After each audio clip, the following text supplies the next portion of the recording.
ಇವತ್ತಿನ ವಿಶೇಷ ಕಾರ್ಯಕ್ರಮದಲ್ಲಿ ನಮ್ಮ ಜೊತೆ ಇದ್ದಾರೆ ಮಿತಾ ಮೇಡಮ್. ಬನ್ನಿ ಹಾಗಾದ್ರೆ ಕಾರ್ಯಕ್ರಮಕ್ಕೆ ಅವರನ್ನ ಸ್ವಾಗತ ಮಾಡೋಣ. ಮೇಡಮ್, ಕಾರ್ಯಕ್ರಮಕ್ಕೆ ಸ್ವಾಗತ. ನಮಸ್ತೆ ಮೇಡಮ್. ಪ್ರತಿದಿನವೂ ಕೂಡ ನಮಗೆ ಒಂದಲ್ಲ ಒಂದು ವಿಷಯದ ಬಗ್ಗೆ ತಿಳಿಸ್ಕೊಡ್ತಾ ಇದ್ರಿ. ಹಾಗಾದ್ರೆ ಇವತ್ತಿನ ದಿನ ಮಕರ ರಾಶಿಯವರ ಕುಟುಂಬದಲ್ಲಿ ಕಲಹ ಆಗ್ತಾ ಇರುತ್ತೆ. ಮಕರ ರಾಶಿಯಲ್ಲಿ ಯಾವ ರೀತಿಯಾಗಿ ಕುಟುಂಬ ಕಲಹ ಆಗುತ್ತೆ, ಇದ್ರ ಬಗ್ಗೆ ಹೇಳಿ. ನೋಡಿ, ಮಕರ ರಾಶಿ ಅಂತ ಬಂದಾಗ, ಯಾಕಂದರೆ ಇವತ್ತು ಕೂಡ ಮಕರ ರಾಶಿ ಆಗಿರುತ್ತೆ, ಶ್ರವಣ ನಕ್ಷತ್ರ ಮಕರ ರಾಶಿ ಆಗಿರುತ್ತೆ.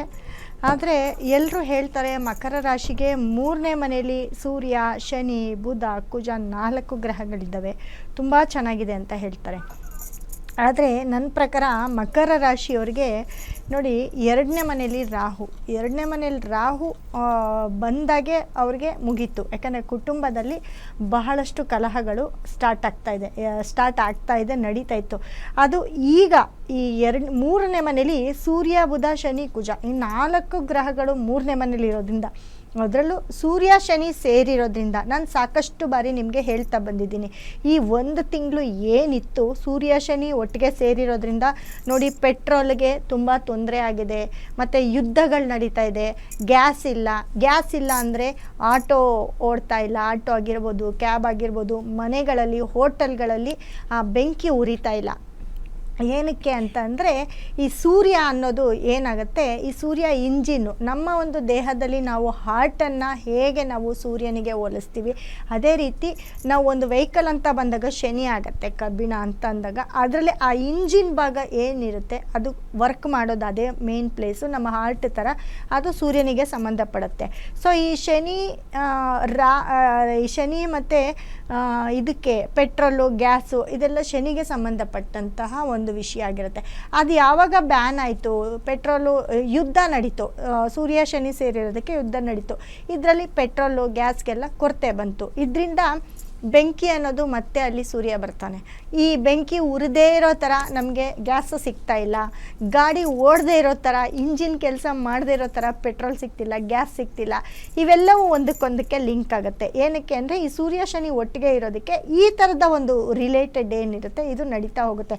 ಈಗ ಕೂಡ ನೋಡಿ, ಈ ಮಕರ ರಾಶಿಯವರಿಗೆ ಸೂರ್ಯ, ಬುಧ, ಶನಿ, ಕುಜ ಈ 4 ಗ್ರಹಗಳು ಒಟ್ಟಿಗೆ ಇರೋದು 3ನೇ ಮನೇಲಿ ಏನಾಗುತ್ತೆ, ಮನೇಲಿ ಅಣ್ಣ ತಮ್ಮದಿರ ಗಲಾಟೆ ಆಗಿರ್ಬೋದು, ಅಕ್ಕ ತಂಗಿರ ಗಲಾಟೆ ಆಗಿರ್ಬೋದು, ಕುಟುಂಬದಲ್ಲಿ ಯಾವುದಾದ್ರೂ ಒಂದು ಕೋರ್ಟು ಕೇಸು ಪ್ರಾಬ್ಲಮ್ಮು ಇದೆಲ್ಲವೂ ಮಕರ ರಾಶಿಯವರಿಗೆ ಆಗ್ತಾ ಹೋಗುತ್ತೆ. ಮತ್ತು ಮುಖ್ಯವಾಗಿ ಇಲ್ಲಿ ಶನಿ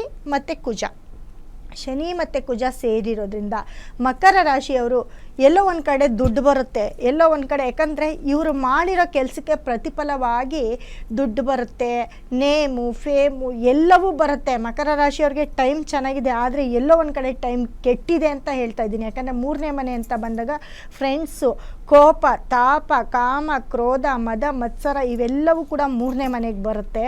ಹಾಗಾಗಿ 3ನೇ ಮನೆಯಲ್ಲಿ 4 ಗ್ರಹಗಳಿರೋದ್ರಿಂದ ನೋಡಿ, ಈ ಗಂಡಸರಾದರೆ, ಇವಾಗ ಜೆಂಟ್ಸ್ ಆದಾಗ ಏನು ಮಾಡ್ತಾರೆ, ಏನೋ ಒಂದು ಕೆಲಸ ತುಂಬ ಮಕರ ರಾಶಿಯವರು ತುಂಬ ಅಚೀವ್ಮೆಂಟ್ ಮಾಡ್ತಾರೆ, ತುಂಬ ದುಡ್ಡು ಕಾಸು. ಯಾಕಂದರೆ 3ನೇ ಮನೆ ತುಂಬ ಯೋಗನೂ ಕೊಡ್ತಾನೆ, ಇಲ್ಲ ಅಂತ ಅಲ್ಲ.